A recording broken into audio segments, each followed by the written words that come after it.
Komunikasi pengawasan. Kriteria unjuk kerja.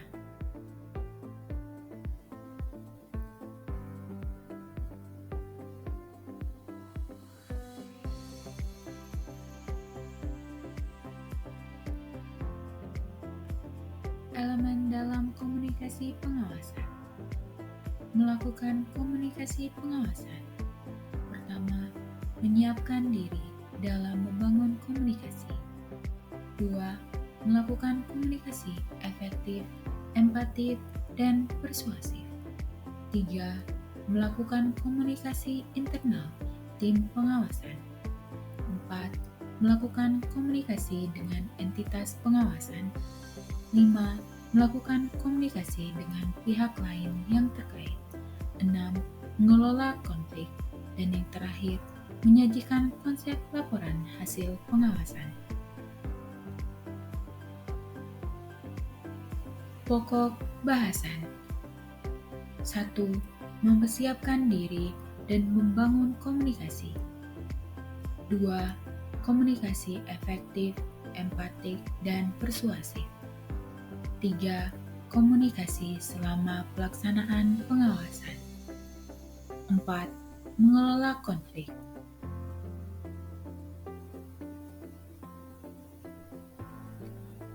Komunikasi.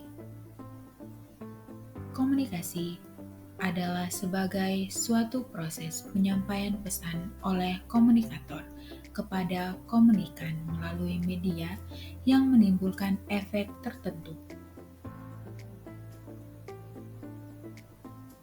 Pengawasan adalah suatu proses kegiatan yang dilakukan untuk memantau, mengukur, dan bila perlu melakukan perbaikan atas pelaksanaan pekerjaan sehingga apa yang telah direncanakan dapat dilaksanakan sesuai dengan tujuan yang diinginkan.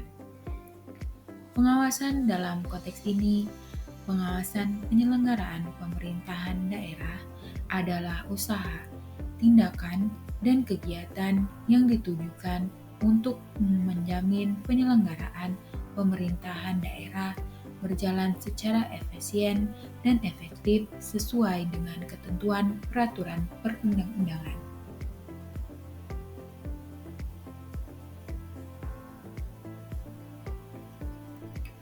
Proses komunikasi, sumber komunikasi, encoding, pesan, saluran, decoding, penerima, dan umpan balik. Jenis komunikasi, cara komunikasi. 1. Lisan. 2. Tulisan. Pihak yang terlibat. 1. Intrapersonal. 2. Interpersonal. 3. Massa. Kode yang digunakan. 1. Verbal. 2. Nonverbal.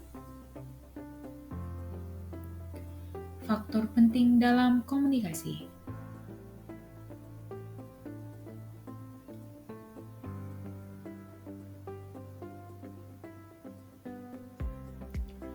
Membangun komunikasi. 1. Mempersiapkan diri. 2. Mengekspresikan diri secara efektif. 3. Membangun keakraban dengan orang lain.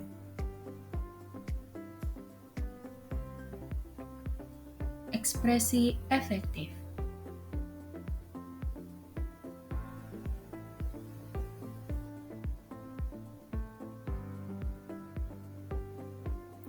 Contoh langkah-langkah untuk membangun komunikasi. 1. Tersenyum.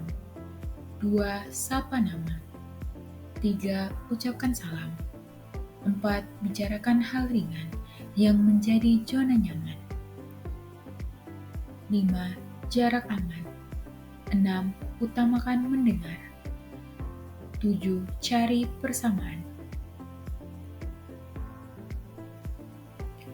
Komunikasi efektif, empatik, dan persuasif.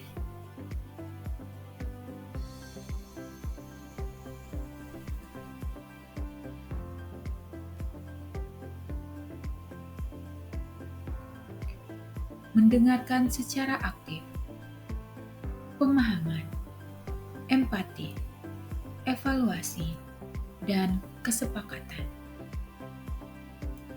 Attention Action Procedure.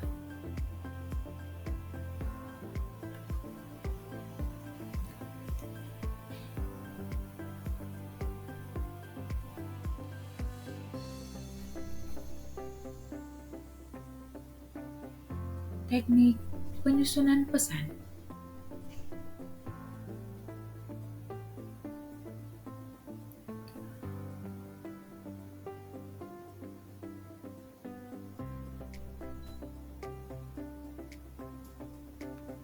Komunikasi selama pelaksanaan pengawasan.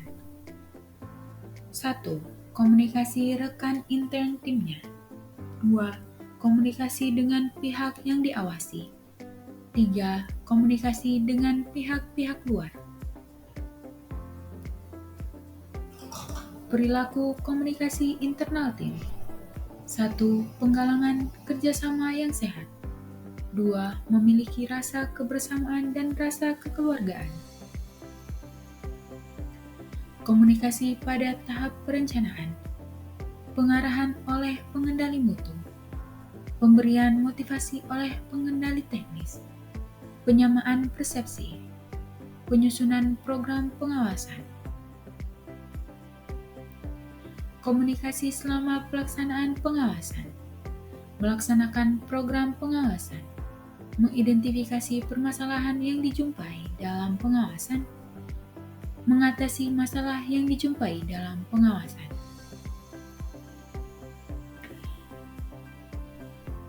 Komunikasi pada penyiapan konsep laporan hasil pengawasan. Sepakat mengenai seluruh temuan pengawasan final.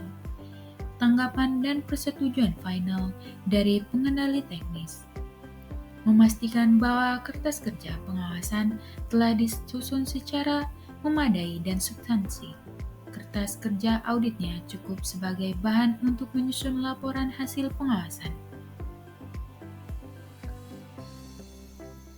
Komunikasi pada penyiapan konsep laporan hasil pengawasan. Menjaga penampilan sesuai dengan tugasnya sebagai APIP, menjalin interaksi yang sehat, menciptakan iklim kerja yang sehat, dan menggalang kerjasama yang sehat dengan pihak auditan.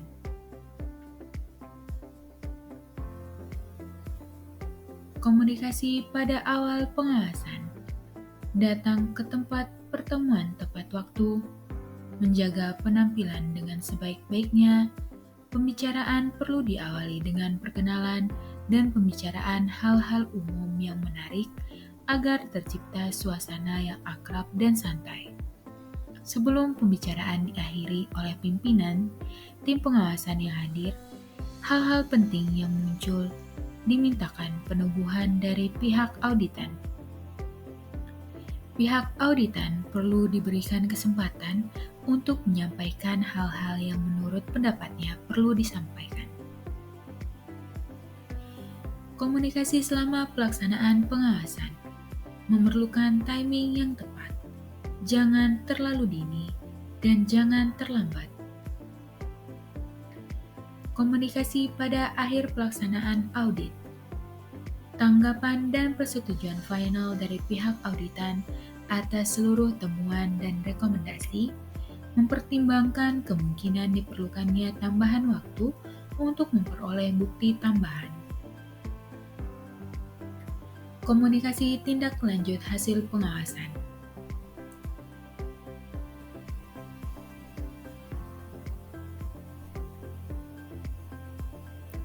Komunikasi dengan pihak lain. 1. Instansi teknis. 2. Pihak ketiga yang memiliki hubungan kerja dengan auditan. 3. Narasumber atau pakar. 4. APH. Teknik komunikasi pengawasan.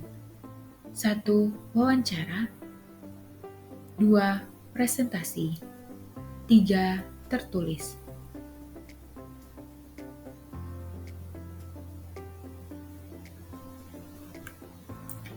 Manajemen konflik.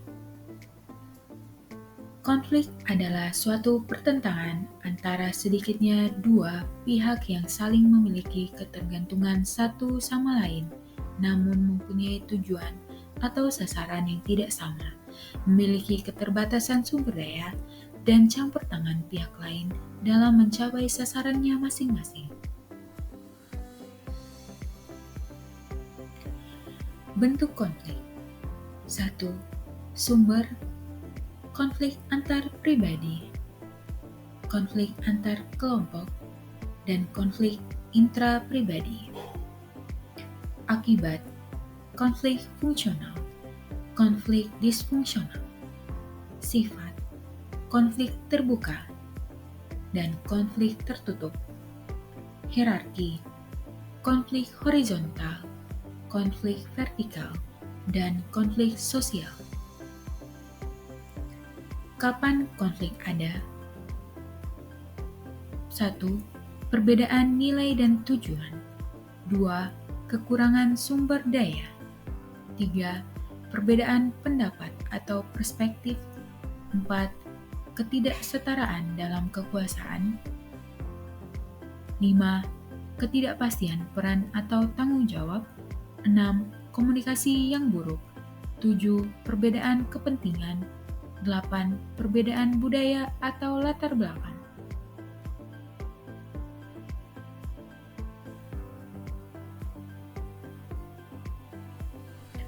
Gaya mengelola konflik.